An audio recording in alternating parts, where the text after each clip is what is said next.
আসসালামু আলাইকুম। এখন শুনবেন সংবাদ শিরোনাম। ব্রাহ্মণবাড়িয়ায় নদীতে অভিযান চালিয়ে অবৈধ গ্যাস সংযোগ বিচ্ছিন্ন। ব্রাহ্মণবাড়িয়ায় পরিত্যক্ত কূপের লিকেজ থেকে উদ্গীরিত হওয়া গ্যাসের অবৈধ ব্যবহার বন্ধে অভিযান চালিয়েছে জেলা প্রশাসন। মঙ্গলবার দুপুরে সদর উপজেলা প্রশাসন ও বাংলাদেশ গ্যাস ফিল্ডস কর্তৃপক্ষ যৌথভাবে অভিযান পরিচালনা করে।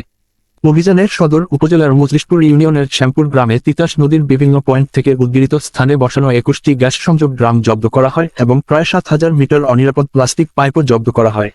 এ সময় সদর উপজেলা নির্বাহীর কর্মকর্তা Mohammad Selim Sheikh, Bangladesh gas fields company লিমিটেডের BGFCL general manager operation Ashraful Alam সহ প্রশাসন ও গ্যাস ফিল্ডসের কর্মকর্তারা উপস্থিত ছিলেন।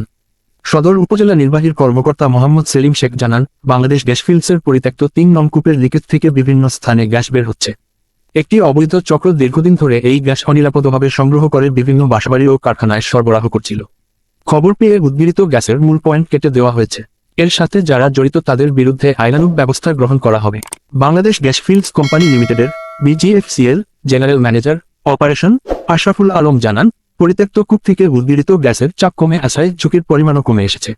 এসব গ্যাস একসময় কমে যাবে। বাণিজ্যিকভাবে এগুলো ব্যবহার বৈধ নয়, তবুও যে কোনো দুর্ঘটনা এড়াতে বাংলাদেশ গ্যাস ফিল্ডের পক্ষ থেকে নিয়মিত তদারকি করা হচ্ছে। অভিযান চালিয়ে অবৈধ সংযোগগুলো বিচ্ছিন্ন করা হয়েছে।